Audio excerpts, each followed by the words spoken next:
ঢুকলেন নেতাজির সামনে? ঢুকেছি, ঢুকে তারপরে ভাবছি যাবো তো, তখন আমাদের যিনি অর্গানাইজার তিনি পরিচয় করিয়ে দিলেন এসছে ফাংশনটা হবে, তখন আর দু একটা কথা বলে আমার পরিচয় করিয়ে দিল। দেখলাম উনি বলছেন কলকাতাতে আয় হো, মানে ওনার সেই মিষ্টি গলায় আমি শুধু ভার ডাকছি আও ইধার আও, করে ফেললেন এই সুযোগ, এরপর আমি জানি না। তারপরে সবাই ফিরে দাঁড়িয়ে উনি টুকটাক সবার সাথে কথা বলছি, তা আমি দেখছি ওখানে দাঁড়িয়ে আছি। গানা গাতে হো বললাম, বলে আমার মনে হচ্ছে বলে আমি মরবো নাকি, যে আমি গান গাই, যদি একটা কিছু বলেন এক লাইন গাও তো, তখন তো আমি পুরো ডেড আমার মনে হলো আর কি। ওনার সামনে কিছু করাটা হলো কোশিশ করছি, আমি কোশিশ করছি, এছাড়া কি বলবো। তারপরে গান শুনেছিলেন? না না, মাথা খারাপ। তারপরে আমি বলছি কার কাছে শিখেছে, তো আমি গুরুদের নাম বলেছি, খুশি। তারপরে দেখো, তখন আমি আর বসছি না, ওরকম লেজেন্ডের পাশে বসা যায় না, আমি নিচে বসেছি। তারপরে বলছেন যে আমি বাংলা বলতে পারি। হ্যাঁ, তখন আমি বললাম আমার পুজোর গান শুনেছো? এবারে বাংলাতে বলেছে। হ্যাঁ বাংলাতে, আমি বাংলা বলতে পারি। তখন আমি তো জানি মমতা মুখোপাধ্যায় ঘটনাটা আছে, বাংলা শিখেছে।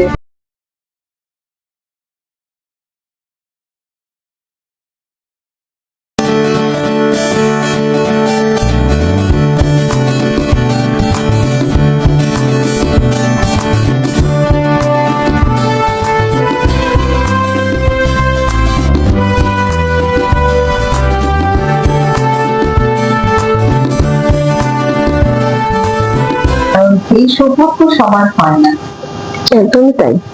মানে এটা আমি দেখেছি, আমার ঠিক কি সৌভাগ্য, এক তো ভগবানের আশীর্বাদ, তার তো গুরুদের আশীর্বাদ, আমি বলবো তাহলে এই সৌভাগ্য হয় না। আমি ভাবতেই পারিনি, মানে ভাববোটা কি, আমি এখান থেকে গেছি বম্বেতে, একটা অনুষ্ঠান হচ্ছে, সেই হবে, সেই অনুষ্ঠানে উনি এসে উদ্বোধন করলেন, ওনাকে একটা গোল্ড, আমার যতদূর মনে করছে একটা কিছু এরকম দেওয়া হবে এবং উনি কিছু বলবেন, ঠিক আছে। আমি দেখি অনেক বড় বড় শিল্পী গেছেন সেই অনুষ্ঠানে, আমাদের অজয়দা গেছেন, আমার দুই ভাই অজয় চক্রবর্তী, তারপরে রশিদ ভাই, ওই আর রশিদ, খুব তারপরে রশিদ ভাই গেছে, বড় বড় যারা তবলা বাজান তারা গেছে, কুমার ঘোষ গেছেন, তার মধ্যে এরকম অনেকেই গেছেন, আমজাদ জি, এরকম তো অনেকেই গেছেন। তারপরে আমার ওখানে সব থেকে বড় প্রার্থী এরকম তো হতো না, কিসের মহারাজ, এর আগে একবার কিসের মহারাজের সাথে আমার আলাপ হয়েছিল, আর ওইখানে কিসের মহারাজ এবং পার্থক নাথকে নামে নামটা বলছি পরে, তিনি এসছেন, মানে একজন শিল্পী যাকে বলে, ওই রকম সব শিল্পীরা এসছেন। তখন আমি না সবার সাথে আলাপ করে আমার বাবা এত শিল্পীর মধ্যে আমি রয়েছি, তখন কিরকম একটা লাগছে। যাই হোক, এবার দাদাজির আসার আগেরটা করি। দাদাজির আসার আমাকে এখান থেকে বলেছে ইন্টারভিউটা দেখি ভীষণ মোদি, ইন্টারভিউ দেয় না, এবং আমি তখন ভাবছি ইন্টারভিউটা নেওয়া যায়, নিতেই হবে, লতা মঙ্গেশকরকে যখন সামনে পাচ্ছি তার ইন্টারভিউ তো নিতেই হবে। তো তার সাথে দেখাটা হোক, করতে করতে না মূল্য টেনশন হয়ে গেছে, টেনশনের জন্য আমার মাথা টপ টপ করতে শুরু করে দিচ্ছে, আর আমি না ভয় পেয়ে গেছি হোটেলে। তখন দিনের বেলা আমি বললাম, হোটেলের অ্যাটেন্ডকে বললাম আমাকে একটু ওষুধ এনে দেবে, ওষুধের নাম বললাম, ওরা এনে দিল। তখন সেই ওষুধটা খেয়ে একটু মানে মাথার যন্ত্রণাটা কমলো, আমি ভাবছি আমার কি প্রেশার হলো, প্রেশার নেই। তারপরে ওষুধটা আবার নিয়েছি, যদি ওখানে কিছু হয় টেনশন হয়েছি প্রচন্ড, একই ওনার সাথে দেখা হওয়ার টেনশন, মানে এরকম একটা ঘটনা ঘটতে চলেছে, আমার পক্ষে তো তার আমি দেখেছিলাম পরে ইতিহাসের সঙ্গে কিছুক্ষণ তার নাম ছিল, আচ্ছা, মানে মনে হলো যে আমি মানে ইতিহাসই বটে। তখন। আর আরেকটা টেনশন, যে যদি কিছু না পাই, মানে কিছু যদি না বলেন। আচ্ছা, খুব মুডি তখন, মুডি খালি সচিন তেন্ডুলকারের সাথে খুব মানে দেখা সাক্ষাৎ করেন, আমি শুনেছি আর কি, নিজের পছন্দ মতো লোক না হলে উনি বলেন না কিছু। চলেন এখন যাই, তো তারপর দেখা যাবে গ্রিন রুমে অনুষ্ঠান শুরু হওয়ার অনেক আগে গেছি, গ্রিন রুমে উনি এসেছেন তো আমি তো হা করে তাকিয়ে দেখছি, বাবা যাকে ছোটবেলা থেকে পুজো করে এসেছি, যার তিনি আজকে সামনে মা মা সরস্বতী পুজোর সময় হতাম, ওই রকম একটা সুর পরের জন্য দিল, সুরেলা মানে গলা, ও তো নিয়ে আসতে হয়, তো মানে রেওয়াজে ঈশ্বর প্রদত্ত তো বটে, এসব জিনিস না হলে লতা নিয়ে আসা, হিসাব এগুলো নিয়ে আসতে রেওয়াজে এসব হয় না। যাই হোক, আর বড় বড় যারা শিল্পী আছে, আমাদের উচ্চাঙ্গ সঙ্গীত শিল্পী কিংবা অনেকেই আছেন, ওই যে আমাদের সড়ক শিল্পী, যারা খুব সরল সেটা শিল্পী, তারা সব কিন্তু কিছু না কিছু নিয়ে এসেছে। রেওয়াজে তো সব হয় না, ভিতরে জিনিস থাকতে হবে, এই আর কি। তারপরে আপনি ঢুকলেন নেতাজির সামনে, ঢুকেছি, ঢুকে তারপরে ভাবছি যাবো তো, তখন আমাদের যিনি অর্গানাইজার তিনি পরিচয় করিয়ে দিলেন, এসছে ফাংশনটা হবে, তখন আর দু একটা কথা বলে আমার পরিচয় করিয়ে দিলেন। দেখলাম উনি বলছেন কলকাতাতে আয় হো, মানে ওনার সেই মিষ্টি গলায়, আমি শুধু ভার লাগছি, আও ইধার আও, করে চলে যেতে এই সুযোগ, এরপর আমি জানি না।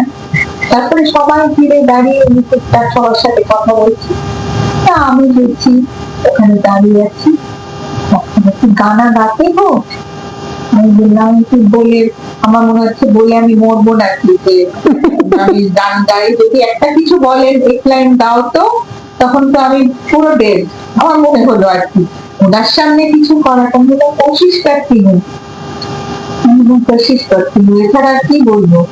তারপরে গান শুনেছিলেন? না না, মাথা খারাপ। তারপরে আমি বলতে কার কাছে শিখেছে, তো আমি গুরুদের নাম বলেছি, খুব খুশি। তারপরে বললেন দেখো, তখন আমি আর বসছি না, ওরকম লেজেন্ডের পাশে বসা যায় না, আমি নিতে বসেছি, উনি সোফায় বসেছি, আমি নিতে বসেছি। এটাও একটা সংযমই, কিন্তু এই যে আপনি বললেন কিংবদন্তি সঙ্গীত সম্রাজ্ঞী আপনার সামনে, উনি সোফায় বসেছেন, আপনি মাটিতে বসেছেন, এটাও আপনার ভিতরে অনেক অনেক সংযমী, মানে এটা খুব শেখার জিনিস। না, আমাদের কিন্তু সঙ্গীত জগতে এটা আমাদের লাগছে, আমরা চট করে না, ছোটবেলা থেকে এটা আমরা শিখে এসেছি। যে হ্যাঁ, তার লতা মঙ্গেশকরের তো অন্য জায়গা, তার আসনটাই আমার অন্যরকম, তাই অন্যরকম। তা আমি নিতে বসেছি, কোনো শিল্পী যদি বলেন আমার পাশে বসো, ঠিক আছে, কিন্তু আমি নিজে থেকে চট করে কখনো, মানে ওই ওই স্ট্যাটাসে শিল্পী কখনো বসবো না। আমি প্রণাম করলাম একদম, মানে সুন্দর করে প্রণাম করে নিতে বসেছি, ঘর বেড়াচ্ছো না, নেই ভাই ঘরে, ঠিক এরকম বারবার বলছি। তারপরে বলছেন যে আমি বাংলা বলতে পারি, হ্যাঁ, তখন আমি বললাম আমার পুজোর গান শুনেছো, এবারে বাংলাতে বলেছে, হ্যাঁ বাংলাতে, আমি বাংলা বলতে পারি। তখন আমি তো জানি মমতা মুখোপাধ্যায় এই ঘটনাটা আছে, বাংলা শিখেছে, সলিল চৌধুরীর কাছেও করেছে। যাই হোক, তখন আমি বললাম যে হ্যাঁ আমি লাকিলি শুনেছি গানটা, আমাদের বাড়িতে সমস্ত প্যাকেজ প্রচুর ছিল আমার, হ্যাঁ শুনেছি। আমি বললাম কেমন লেগেছে, কেমন লেগেছে, আমি বললাম কাজে জিজ্ঞেস করছে তার গান কেমন লেগেছে। আমি তখন বিদেশ্বর সরকারের সুরে করেছিল না, সলিল চৌধুরীও নেই, চলে গেছে, যতদূর আমার মনে হচ্ছে। কেমন লেগেছে, আমি বললাম আপনার গান রেকর্ড করার ক্ষমতা আমার নেই, আপনি এই বয়সেও যা গাইবেন, যা সুর লাগাবেন, তা লাগাবেন, সেইটা আমরা আমি লাগাতে পারবো, আমি আপনার গান আমি কি বিচার করবো, আপনি যেটা করবেন সেটাই আমাদের কাছে একটা ডিভাইন ব্যাপার, এটাই বললাম। তারপরে এই দু কথা চার কথা এরকম হচ্ছে, তখন আমি না, আমার একটা ছোট টেপ রেকর্ডার যেমন ব্যাগে, আমি আমার টেপ রেকর্ডারটা বার করতে যাচ্ছিলাম, লতাজির পেছনে, লতাজি দেখতে পাচ্ছেন না, আমি তো দেখতে পাচ্ছি, আমি ওর পাশে, দেখুন আমি ওই সেক্রেটারি আমাকে বলছি, আমি তখনই বুঝলাম এরকম করছি না। আগে তো আপনাদের সাক্ষাৎকার নিতে গেলে রেকর্ডিং করতে হবে, তো না হলে হ্যাঁ সবটা লিখবেন কি করে, হ্যাঁ একদমই তাই। তখন আমি বুঝলাম যে আমি আবার শরীরটা করে ঢুকিয়ে দিলাম, লতাকে দেখতে পারি না। এবারে দেখলাম যে আমাকে চেক করতে পারবো না, আমার যা যা প্রশ্ন আমি তখন করে যাচ্ছি। আর আমি কথার মধ্যে দিয়ে ডাইরেক্ট নয়, প্রচুর টিভি চ্যানেল এসে গেছে কিন্তু তখন, কিন্তু আমি কথা বলছি, আমি জানি না উনি কেন বললেন, কি করে বললেন, এটা আমার বিশাল এখনো আমার প্রশ্ন যে উনি মানে যেটা ইন্টারভিউ দেন না, কথা বলেন না, কিন্তু আমার সাথে কি করে এত কেন বললেন, এটা একটা মানে ওই সময়টা কিছু নিশ্চয়ই ভগবানের আশীর্বাদ আছে, না হলে আমি পেতাম না, দেয়নি না। কলকাতার প্রতি একটা আশা ছিল, লতাজির একটা দুর্বলতা আছে, এটা বরাবরই আমরা ওনাদের অনেক সাক্ষাৎকারে আমরা পেয়েছি। তো কলকাতা সে আয়ে হো যখন কথাটা বলেছে, ছোট ছোট করে অনেক কিছু জিজ্ঞেস করলাম, এখনকার গান কেমন লাগে, কিন্তু এখনকার সব গান আমি শুনি না। আচ্ছা, সব গান বলতে পারবো না, কিছু কিছু শুনি। তখন আমি বললাম এখন তো খুব মিক্সিং হচ্ছে গানে, আমাদের সময় মিক্সিং ছিল কিন্তু ডিফারেন্ট হয়েছে, সম্পূর্ণ অন্যভাবে। উনি ওনার মতো করে বলছেন, আমি যা সমালোচনা করছি, আমার বলে কতগুলো গানের এক্সাম্পল দিলেন, মতো মিক্সিং এর গান। বললো আমি গান, আমি বললাম এখন তো আর, বললো না আমি ছেড়ে দিয়েছি, এখন যে গান হয় সেটা আমার ঠিক পছন্দ হয়, গান পছন্দ না হলে আমি তো গাইতে পারি না।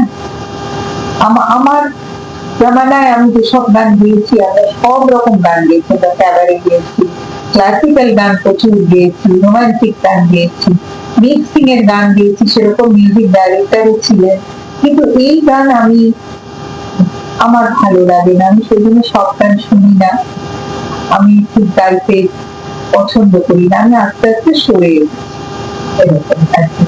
মানে সঙ্গীত সম্রাজ্ঞীকেও কোথাও একটা সিদ্ধান্তে আসতে হয়েছে, আমি একটু সরে যাই। হ্যাঁ, এটা ওনার খুব ভালো একটা সিদ্ধান্ত, খুব আমরা সম্মানের সাথে সেটা গ্রহণ করেছিলাম, কষ্ট হয়েছিল। আপনার এই কথাটা শুনছি না, সত্যি বলছি আমার তো আর ভাগ্যে হয়নি, হওয়ার কথাও নয়। তো আপনি বলছেনও আমাকে, আমি বোধহয় আপনার চোখ দিয়ে আমি সঙ্গীত সম্রাজ্ঞীকে দেখছি, এত সুন্দর একটা গল্প আড্ডার মাঝখানে আপনার এই গল্পটার জন্য আমি খুব উদ্গ্রীব ছিলাম। তারপরে শোনো, আমাকে বসিয়েছেন ওনার পাশে, সেটাই হচ্ছে ব্যাপার, কিছুতেই মানবেন না। আমি যখন ব্যর্থ মেরে পাস क्या करते हो, बैठो इधर आओ, बैठो, মিষ্টি করে बैठो मेरे पास आओ, এরকম করে বসেছি। বসে ওই সময় একজন আমাদের ফটোগ্রাফার ছিলেন, উনি আমার ছবিটা ঠিক করে তুলে নিয়েছেন।